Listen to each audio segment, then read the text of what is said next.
Hai semuanya, pada kesempatan kali ini saya akan memaparkan mengenai sejarah motivasi 3G. Apakah kalian semua tahu apa itu istilah 3G yang merupakan salah satu motivasi bangsa Eropa untuk melakukan penjelajahan samudera?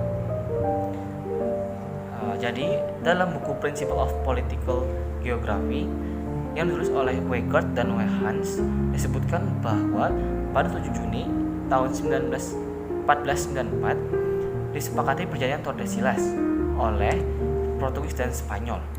Perjanjian ini merupakan pembagian dunia antara dua kerajaan Katolik di Eropa yang paling berpengaruh saat itu, yaitu Portugis dan Spanyol.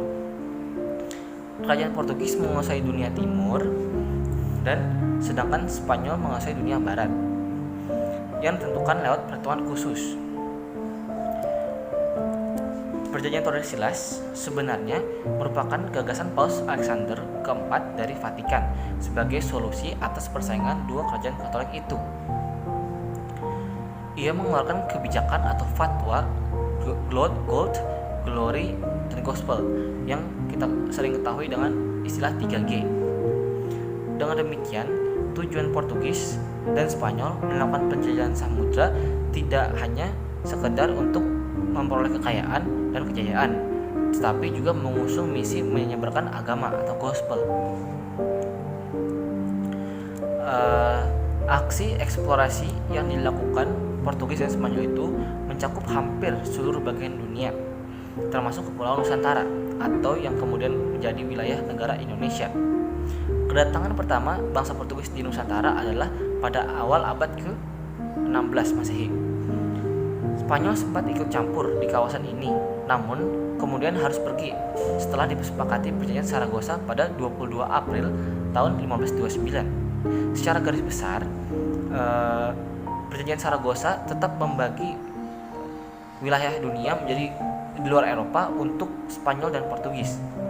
Dari Meksiko ke arah barat hingga Kepulauan Filipina menjadi milik Spanyol, sementara Portugis mendapatkan wilayah dari Brazil ke timur sampai Kepulauan Maluku.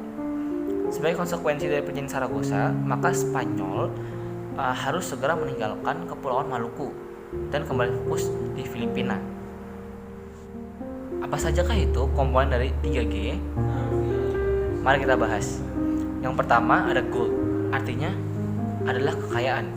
Gold merupakan motif pencari kekayaan. Semboyan gold mendorong munculnya merkantilisme di Eropa. Merkantilisme merupakan paham yang menganggap kejayaan negara diukur dari banyaknya emas yang dimiliki sebagai hasil keuntungan berdagang. Pada abad pertengahan, rempah-rempah merupakan komoditas utama perdagangan dunia. Negara-negara Eropa memiliki keadaan geografis dan astronomis yang tidak memungkinkan untuk menghasilkan rempah-rempah. Untuk mendapatkan keuntungan dan kekayaan yang berlimpah, maka negara-negara Eropa berusaha mencari daerah-daerah jajahan yang menghasilkan rempah-rempah sebagai komoditas perdagangan mereka. Salah satunya adalah kawasan Nusantara. Lalu yang kedua ada glory. Glory adalah kejayaan, kemasyhuran, dan kemenangan yang dimana dalam pelaksanaannya bangsa Eropa melakukan praktik kolonialisme dan imperialisme untuk membangun dan mengembalikan kejayaan yang dimiliki bangsa Eropa pada zaman dahulu. Pada saat Islam berada di bawah pemerintahan Bani Umayyah, Islam berhasil menguasai sebagian wilayah Eropa, antara lain dengan menaklukkan bangsa Portugis. Hal ini yang menjadi motif bangsa Portugis untuk melakukan praktik kolonialisme dan imperialisme. Dalam perkembangannya, glory memunculkan imperialisme kuno.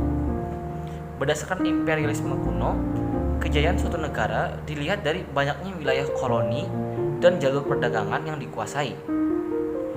Kondisi ini menyebabkan bangsa Eropa saling bersaing dan mengalahkan untuk menjadi bangsa terkuat dan memiliki daerah kekuasaan yang luas. Lalu yang ketiga ada gospel, artinya menyebarkan ajaran Injil.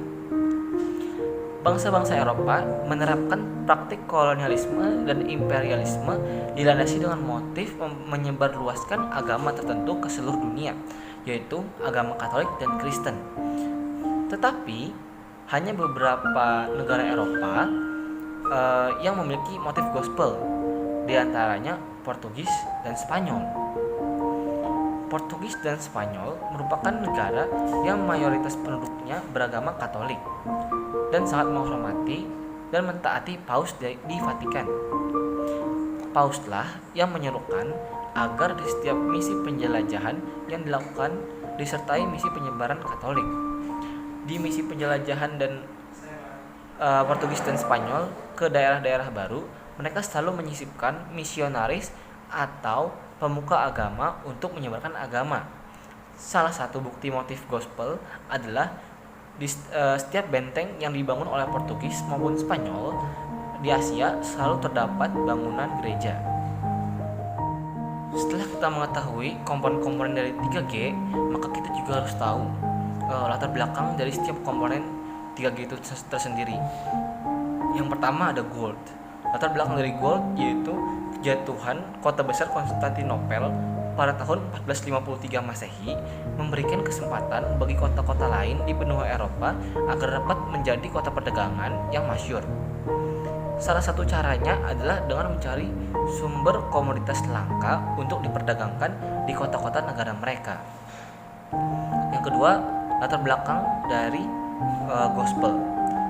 Kejatuhan kota besar Konstantinopel pada tahun 1453 Masehi yang notabene adalah negara Kristen besar pada masa kekaisaran Byzantium. Kejatuhan ini ditandai dengan munculnya agama Islam sebagai agama yang mengancam iman kehidupan Kristen para bangsa Eropa, sehingga mereka harus gencar menyebarkan pesan Injil ke seluruh dunia. Yang terakhir itu latar belakang dari glory. Latar belakang dari glory yaitu persaingan dalam memperoleh keuntungan dari sumber daya baru dan perdagangan membuat para sesama bangsa Eropa berlomba-lomba bergerak dan membangun negaranya masing-masing, terutama dengan runtuhnya kota Konstantinopel pada tahun 1453 yang pernah menjadi penguasa tunggal di benua Eropa selama ratusan tahun. Sekian dari saya. Terima kasih.